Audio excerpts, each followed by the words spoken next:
Hello and welcome to a little tour of the Viz Hub health website. I've gone to vizhub.org and here I am at the global burden of disease. And I think you have a link to get to this particular location. Several of the students have asked me, kind of exactly to give them a little bit of a tour. And so this is optional. This is just sort of me looking around the website.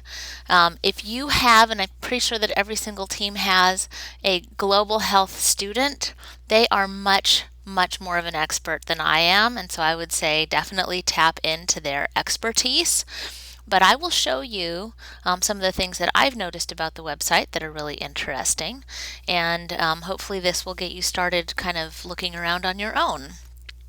So when you first open this GBD Compare Viz Hub site, it takes you to the kind of the landing page here that is shows all of the different disorders, and let me see if I can. If you hover over them, then it'll show you that this is a tree map. Over here on the left, this is risks by cause. Here we can see the arrow diagram, things going up and down over time. And so just kind of explore around in terms of the kinds of things that you can find here. There are also some what's called visualizations, and I'm going to show you here in a minute the health-related sustainable development goals. But I just want to show you some of the things that I have found to be interesting. So I'm going to leave it for my little tour on global, but one of the things that you'll need to know is if you're trying to focus in on a specific country, and I think on your assignment I've asked you to focus on the United States. So you would need to change this setting here that says global so that you have selected the United States. And sometimes that's just interesting to do in general, to go from one country to another. The other thing that you'll notice is that there's a metric that we're looking at, and right now it's on the dailies, the disability adjusted life years. You could also look at years lived with disability or the mortality, which is deaths. And so while we're on this page, let's just go ahead and take a look at that and see worldwide. You can see instantly what happens. Ischemic heart disease goes up in terms of deaths, and if you hover over it, it'll tell you that it's about 16% of total deaths worldwide. And also you can look at this by color, where the lighter colors means that the percent change from 1990 to 2015 has gone down, and the darker colors means that it has gone up. Now the red is over here. These are infectious and maternal related type of things. It looks like HIV has gone up a lot.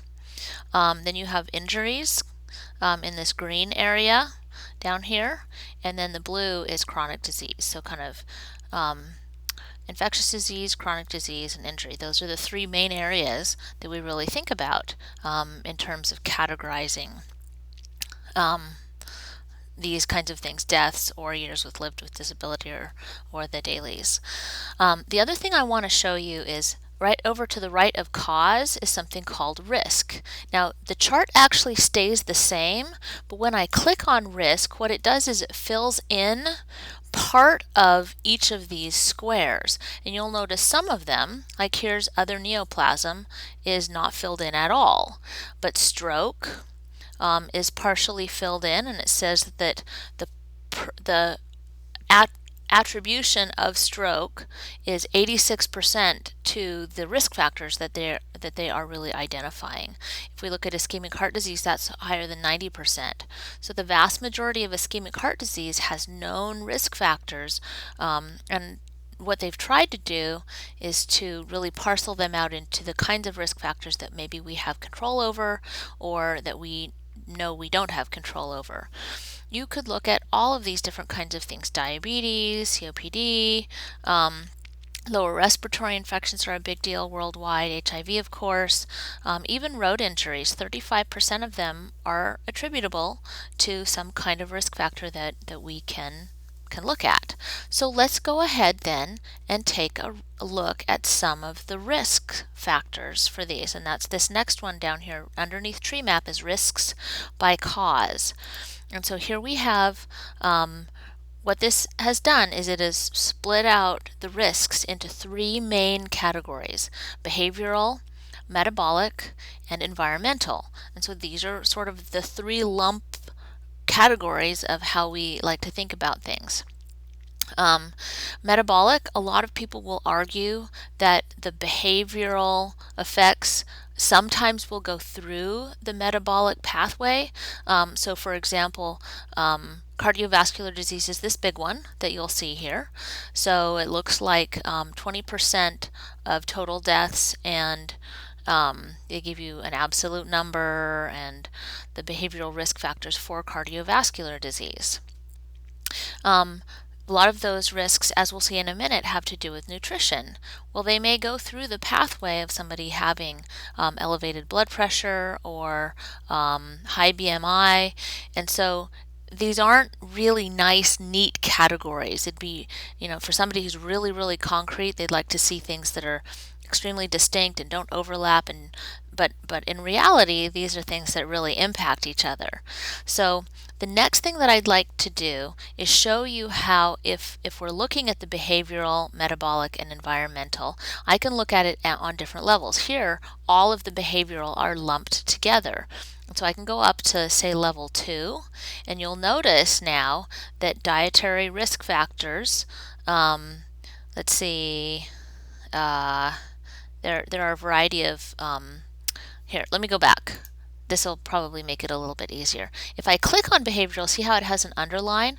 What this will do is it'll show me what are considered to be the behavioral risk factors. There are dietary, tobacco, alcohol and drug use, and they've put them in order here: low physical activity, unsafe sex, malnutrition, and sexual abuse and violence. And so I can look at just those behavioral risk factors, or I could look at just the metabolic risk factors, and you can see that a lot of these are elevated blood pressure, high fasting glucose, high total cholesterol, high BMI, impaired kidney function, and low bone mineral density. And you can just see kind of some of the patterns, like a lot of this high blood pressure is considered a risk factor for cardiovascular disease, but it's also considered a risk factor for diabetes and other kinds of things there. So, and we could do the same thing then, since, let's be fair, let's look at environmental, and you'll see that there are the water, sanitation, and hand washing, and that we've taken a look at this last quarter. And so that's kind of in there. That has a lot to do primarily with infectious diseases, because it's mostly this orangish color. Air pollution has to do with chronic respiratory, and we saw that on the tree map when we were looking at that. Also cardiovascular disease and neoplasms. And then you have occupational risks and other environmental. Now, I'm not going to keep doing this, but anytime you have something that's underlined, you can continue clicking that and following specifically that path. And so water, sanitation, and hand washing would split out into just those three things. Water specifically, access to clean water for drinking and that kind of thing, drinking and cooking. Sanitation, so restroom facilities and that kind of availability, and then hand washing. So if I go back here and then I go up to level 2, it includes all three of those. And so we still have our dietary, tobacco, alcohol and drug use, low physical activity, but they're spread out within, you can see them relative to the metabolic and the environmental air pollution. So then here they're all mixed in. Because some of them are still underlined, I can continue going on more levels, and the dietary risk factors get split out into all of these things that are like high sodium, low whole grains, low fruit, low nuts and seeds, low vegetables, and so on, low omega-3. And so you can kind of find, here's my unsafe water, here's my hand washing, Sanitation is somewhere. I'm just not looking closely enough. And even still, there are some of these that continue to be underlined: suboptimal breastfeeding and occupational carcinogens. If I go up to level 4, it splits those out into their individual. So now they are on the very lowest level that Viz Hub GBD Compare will be able to look at them. So that's kind of an interesting way of looking at these risk factors. So these are the risk factors that underlie the things that eventually lead to death. On any specific level, we could look at this in terms of death. Let's go back to level 2 just because there aren't quite so many of them. We could look at this in terms of years lived with the disability, and in terms of daily. And remember, this is worldwide. What this would look like for the United States is quite different possibly, and so things move around a little bit. So let me go back to globally. Okay, so the next one I want to show you is what's called an arrow diagram. And what this does is it takes 1990 over here on the left-hand side, and it compares it in rank to 2015 on the right-hand side. And what you'll notice is globally, again, is that some things have gone down in rank and some things have gone up in rank. And so for something to go down in rank does not automatically mean that it has gone down in percent. Sometimes it does, but sometimes it doesn't. So for example, air pollution has gone down by 44.86%. And let's see if I can find a good example of this. I think I need to be on level 3. Is that where I was? I found one that was a really good example. I'm not seeing it right now. Sometimes things will go up. So here's smoking that has gone up from rank 5 to rank 2, but the overall change is actually down by 15%. What that means is that even though it has gone down, these other things have gone down even more. And so what's happened is that they have dropped, except for systolic blood pressure. Unsafe drinking water has gone down by 65%, and smoking only went down by 15%, and so smoking ended up being above unsafe water sources. So just because it went up in rank does not mean that the actual change, I can't point to it very well, but the actual change has gone up. The change may have gone up or down, the absolute change, but the ranking gives us an idea of what kinds of things could we focus on that would have the most impact. So that can be helpful from both a public health perspective and looking at this in terms of how things are in the world, just kind of a descriptive thing.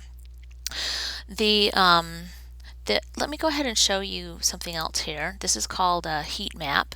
I'm going to go back down to level 2 just so that there aren't so many categories. What you'll see is that a number of different countries have been selected across the top here. And what this does is it tells you for each of these risks over here on the left-hand side, which ones are number 1, number 2, number 3, and so on for that specific country.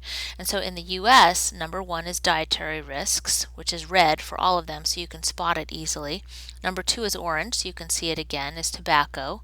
Number 3 and 4 are high BMI and high fasting glucose, and so those are yellow. And then 5 and 6 are light blue.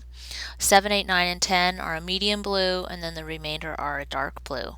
But you can really quickly see if there are specific issues for certain countries. So for example, Fiji and Mexico, their number 1 issue is a high fasting plasma glucose. And so as a country, they may decide to invest different kinds of focuses on for their public health to improve the health for people. There are a couple countries that we have here that malnutrition is their number 1, and we have a couple of countries that unsafe sex is their number 1. That's probably related to HIV. So you can look at this in terms of dailies, you can look at it in terms of death. You can take it, instead of looking at risk, you can look by cause. And so suddenly then now we have cardiovascular disease at the top instead of the underlying risk factors that are causing it. So there are just all these different ways that you can look at things.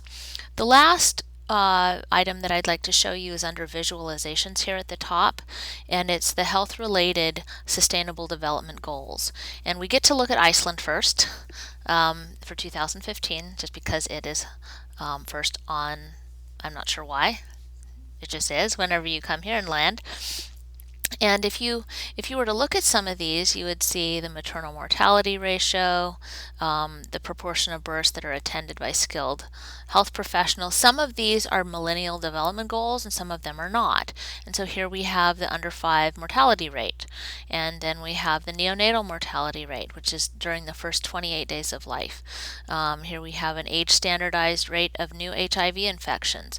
And the farther these pie slices are out to the edge, that means the country is actually doing well, and the farther they are in towards the middle, that means that they are not doing as well.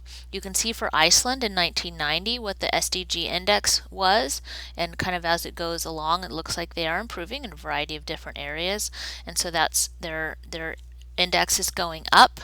We can look just only at the millennial development goals, and so what it does is it grays out the other ones so that you can really focus on them.